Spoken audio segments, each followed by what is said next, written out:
Hey, Todd McFarlane, creator of SPAWN and McFarlane Toys, and I'm a geek, capital G.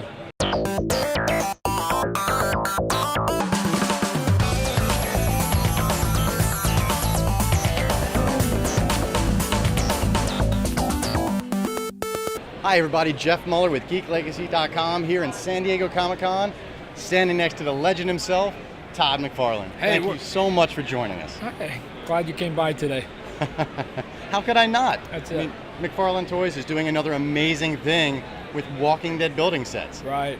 Look, I started a toy company 20 years ago after doing comic books, still do comic books, and I keep looking at things, just going, why can't they just be cooler, right? You know, I mean, as an artist, you're always looking at how you can artistically improve stuff. So when I ask that question in the action figure aisle, I usually look at them and I go, surely the plastic can look cooler than that, and surely the paint can look cooler than that, right? It's not that much more complicated.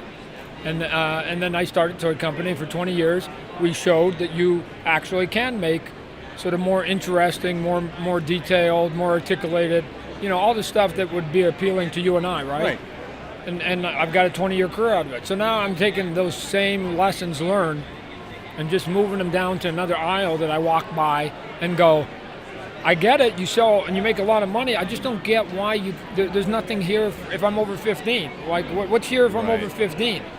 And I go, I think you can do building sets. It's going to have to look cool, and it's going to have to appeal to people who are over the age of 20, which means it needs to be realistic, and it needs to be more detailed, and it just needs to look exactly like what it is that you're making, right? Where the other stuff is just toys. So that's why we're here today. They've left an opening. The big Fortune 500 companies have left an opening, which is finished art, and I'm gonna drive my brain right through that gap for the next 20 years, hopefully.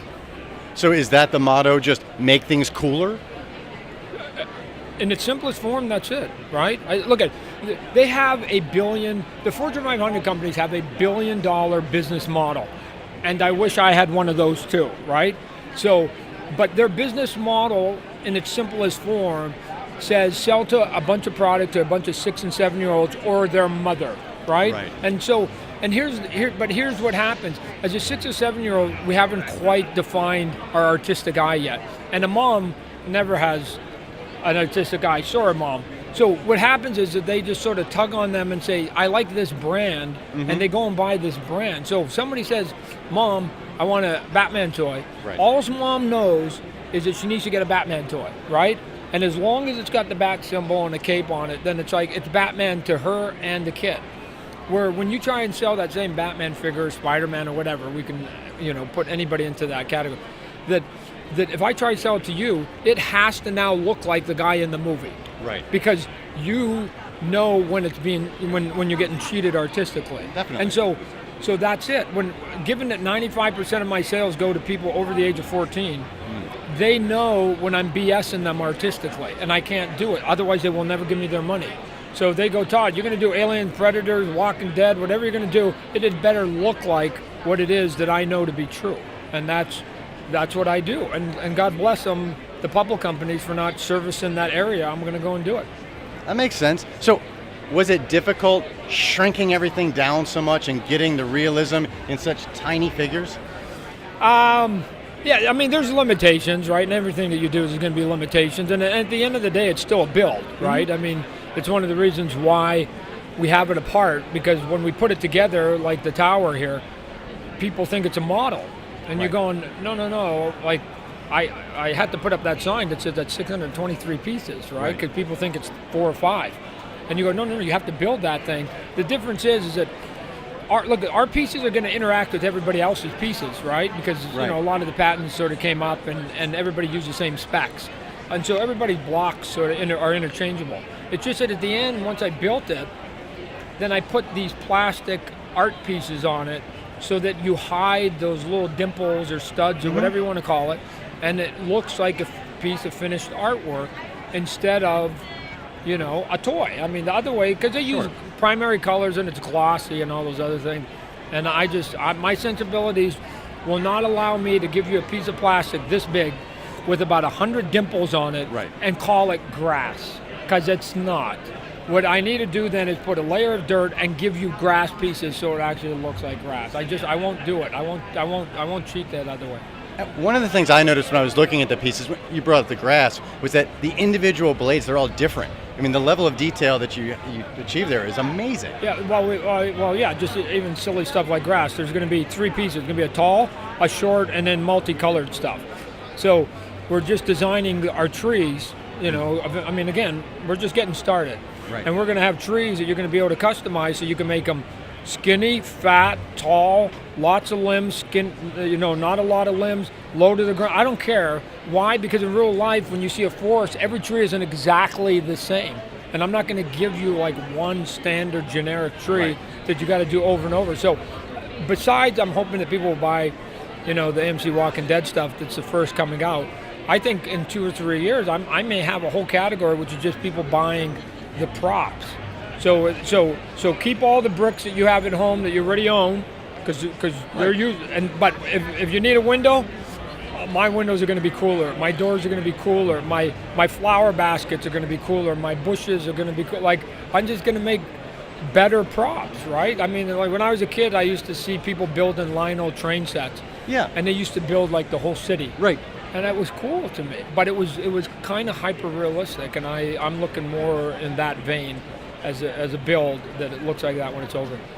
So, one thing I've always wanted to ask you, I've been following your career since Amazing Spider-Man 300 came out, you seemed, how do I want to phrase this?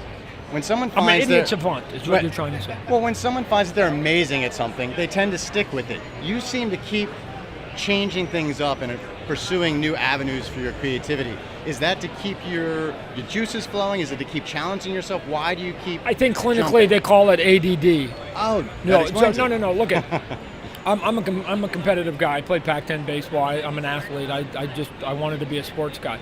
So I think there's a little bit of the art and the competitive sports in my head that every time I look at stuff, I look at cars and I just go, why don't they make cars sexier? I mean, if somebody gave me a job designing cars, I'd make cooler looking cars. So for me, it's just, I would buy that if it looked better.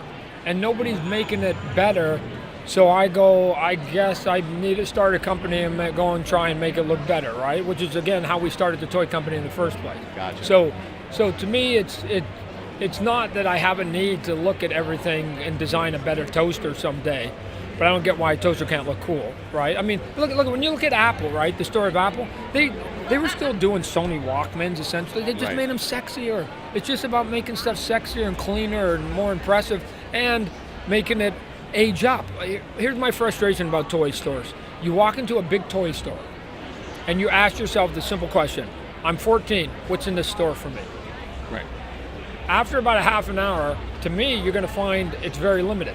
A couple board games, a bike, some video consoles, and maybe some skateboards and a football. That's it. Everything else is aged down. And all I'm saying is we played with all that cool stuff when we were kids. Why can't you age it up? And I know why, because they've got $1 billion model that says that if you sell to the kids, it works very, very, very well. I get it. But because of that model, then what happens, we get to a certain age and they ignore us. Right. So I'm going, they're not trying to speak to a 14-year-old, a 24, or you and I, right? So I go, then I'll take them. Maybe it's not a giant business, but I'm not a public company. I just need to make a little bit of money. Let's go have some fun and let's see where it goes. Well, I'm sure all of the geeks out there appreciate it because we all love your stuff.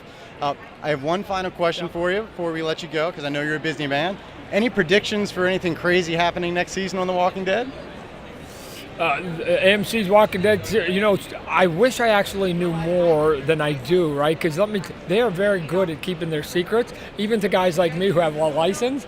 I go, it would be a lot easier if I actually knew what was going on in advance so that I could actually make it so that when it happened, boom, it was out on the shelf. But it doesn't quite work that way because, again, they want to make sure their secrets don't get out. So I wish, Robert Kirkman's got all the secrets, and even he's sort of mum when I phone him, right? My partner at Image here, I go, Robert, you're on the set. What's happening? He's like, I can't talk to you about it, Todd. So We just do the best we can. We'll be doing the library of it. So again, season 5, they're up to season 5 here coming up. So we'll do the whole library. So we'll go forwards and backwards to accommodate. Things like the RV that you saw in the first couple seasons. Yeah. Herschel's farm or something like that, and then we'll go forward into the Terminus Tunnel and stuff like that, and the new characters and the dead characters from the first one. So the other fun thing is that you get to have those little guys, those little figures, and now you can have 100 of them in a space about this big. So I think there's going to be a lot of people that are going to collect the figures, the cast, and not necessarily buy the backdrops. They just go, I just want the cast of characters. And then if you want to buy a bunch of zombies, then a lot of these sets, you can buy basically the army men. Remember when you and I were kids, we had our green army. You can buy the walker men, which is the army, and you can make it like this prison tower where it looks way cooler if you got a bunch of the walkers pushing down the fence like they did in one of the shows. So I think it's going to work. Nice. And when are these going to be available to the public?